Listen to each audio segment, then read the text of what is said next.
Vigo Saputra, NIM O0220049 dari kelas B, Prodi Pendidikan Kepelatihan Olahraga Universitas 11 Maret Surakarta. Pada kali ini saya akan menjelaskan tentang sejarah dan asas keolahragaan dengan materi sejarah olahraga di Indonesia dan olahraga masa penjajahan Belanda dan penjajahan Jepang. Untuk penjelasan pertama, saya akan menjelaskan tentang sejarah olahraga di Indonesia. Dimulai dari riwayat olahraga di Indonesia yang dibagi menjadi beberapa bagian, yaitu olahraga zaman prasejarah, olahraga masa kerajaan Nusantara yang dibagi menjadi dua, yaitu zaman Hindu-Buddha dan zaman Islam. Kemudian olahraga masa penjajahan yang dibagi menjadi dua, yaitu zaman penjajahan Belanda dan zaman penjajahan Jepang. Dan kemudian olahraga masa kemerdekaan. Dimulai dari olahraga zaman prasejarah. Dimulai pada tahun 2000 sebelum Masehi, perpindahan orang dari daratan Asia Tenggara ke Nusantara, suku Proto-Melayu menyusuri Selat Malaka dan Laut Cina, menyebar di Pulau Jawa dan Sumatera. Pada zaman ini sudah mengenal bentuk tarian yang merupakan isyarat dari totem. Unsur jasmani sangat berpengaruh, di mana tingkat keterampilan jasmani mencerminkan pendidikan yang nantinya setiap anak dipersiapkan untuk memiliki fisik yang kuat dalam menghadapi tantangan alam yang keras maupun kelompok-kelompok lain. Kita berpindah ke olahraga zaman Hindu. Hindu masuk di Nusantara karena pedagang dari India. Pada dasarnya, agama Hindu adalah karma atau perbuatan samsara atau menjelma kembali, dan moksa atau pembebasan. Reinkarnasi, bahwa perbuatan manusia jelek, maka tingkat jelmaan menjadi rendah, begitu sebaliknya. Manusia mempunyai bagian rohani dan jasmani. Kemudian untuk membebaskan rohani, yaitu dengan latihan yoga, sedangkan jasmani yaitu dengan latihan pernafasan. Kemudian kita pindah ke zaman Buddha. Ajaran Buddha dalam buku Tutur Sangyang Kama Hayanikan yang berisi, begitu pula badanmu, jangan mendera diri, janganlah memandang kepada makanan yang enak, peliharalah tubuhmu, karena kesehatan tubuh adalah jalan untuk memperoleh kebahagiaan. Bukti bahwa Buddha memperhatikan dari segi jasmaninya.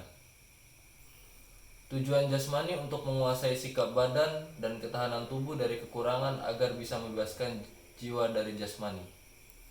Usaha pendidikan jasmani diberikan kalangan Brahma, sedangkan kasta ksatria untuk kemiliteran, berburu, menunggang kuda, berlayar, memainkan tombak, gada, busur. Acara berkenaan dengan pendidikan jasmani yaitu memainkan senjata dengan seorang lawan, kepandaian memainkan senjata, membunuh binatang buas. Kemudian zaman Islam. Islam dibawa di Nusantara oleh saudagar Gujarat India yang taat, menempati di pantai membaur dengan penduduk dan kelamaan mendekati pemimpin suku. Tujuan pendidikan masa ini yaitu pembinaan manusia yang sabar, taat kepada agama dan pemerintah.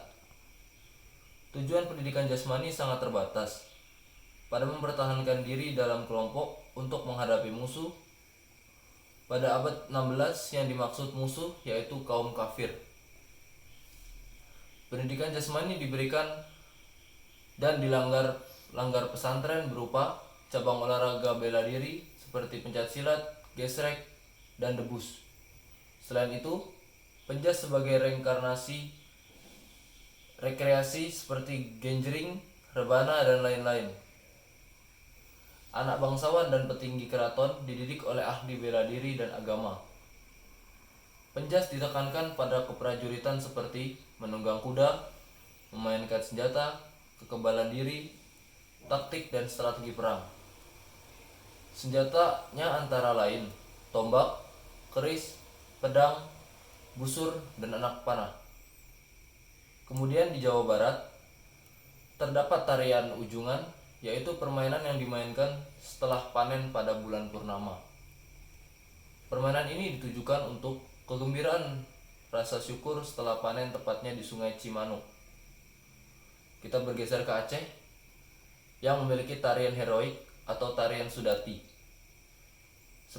Cara melakukannya seperti tepuk dada dan lentikan jari agar menciptakan suasana menjadi satu, meriwayatkan tentang sejarah, kisah romantis, agama, dan masyarakat yang dituturkan dalam sajak. Kemudian di Pulau Nias ada loncat nias, yaitu melompati batu setinggi 2 meter, yang mengartikan agar seorang pemuda dikatakan dewasa ketika pemuda tersebut dapat melompati batu tersebut. Kemudian ada pencak silat. Pencak silat kembangan yang sifat keseniannya lebih menonjol. Karena pada inti pencak silat yang bersifat keolahragaan bela diri lebih menonjol meskipun segi keindahannya tetap ada. Pencak silat pada abad ke-15 sampai 18 tidak semua orang mempelajari.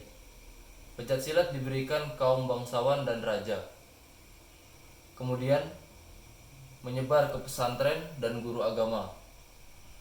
Ini di kalangan agamis karena pada masa itu penganut agama Islam menderita tekanan akibat masuknya kaum penjajah di tanah air.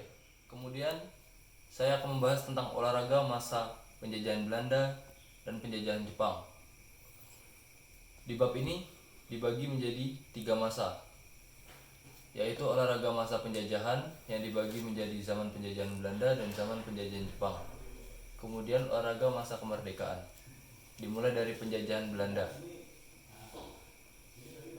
Terdapat 3 pedagang yang masuk ke Eropa, yaitu Portugis pada tahun 1512 sampai di Ternate, Spanyol 1522 sampai di Maluku, dan Belanda 1596 di Banten. Perkumpulan pedagang VOC bangkrut setelah diambil alih oleh pemerintah Belanda. Pemerintah Belanda tidak menaruh perhatian pada pendidikan rakyat Indonesia. Dan pada zaman itu, pemerintah tidak menaruh perhatian kepada pendidikan jasmani. Bahkan sejak pendudukan Belanda, penjas sudah dilarang, dan akhirnya penjas baru ada pada abad 19 akhir.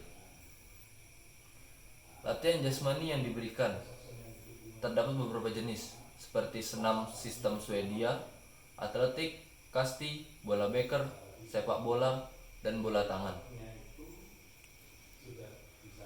Senam sistem Swedia pada tahun 1916 diciptakan oleh Dr. Minkena M.J. Jutten dan Dr. Nieuwenhuis. Pada awalnya, masyarakat Indonesia tidak tertarik dengan senam ini. Tapi, menjelang Perang Dunia Kedua, latihan senam dengan restok dan ring telah tersebar.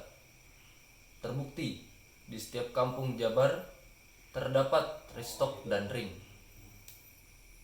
Kemudian kita pindah ke atletik.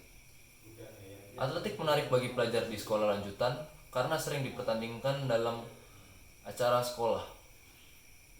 Cabang-cabangnya yaitu jalan, lari, lempar, dan lompat. Ada juga panca lomba atau fifth camp dan dasa lomba atau tien camp. Olahraga permainan. Permainan anak SD seperti kasti dan bola beker, dan sekolah lanjutan pertama dan atas paling meminati sepak bola dan bola tangan atau korfball. Permainan yang berkembang pada kalangan tertentu yaitu tenis lapangan dari kalangan bangsawan, sedangkan tenis meja dan basket diminati oleh kalangan orang Cina. Guru penjas. Awalnya menjadi guru penjas di sekolah Eropa ialah bintara dan militer yang berpendidikan khusus di negeri Belanda. Sedangkan yang mengajar penjas di sekolah desa, sekolah kelas 1 dan HIS ialah lulusan guru HIK dan HKS. Mereka mendapat akte penjas setelah kursus dalam kurun waktu 1,5 sampai 2 tahun.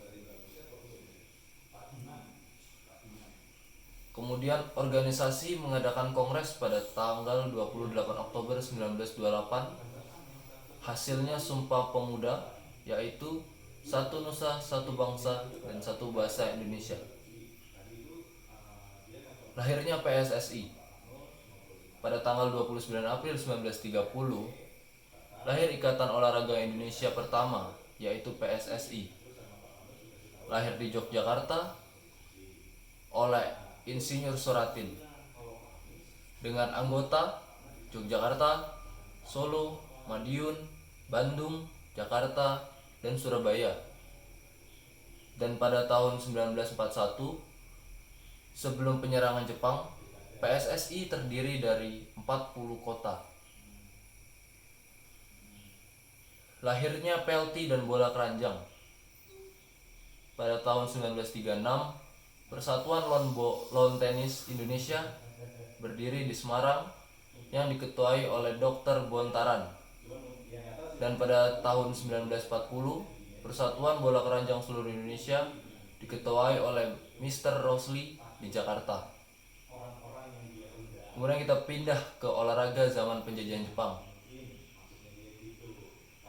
Olahraga zaman penjajahan Jepang pecah pada Perang Dunia Kedua karena Belanda menyerah oleh tentara Jepang.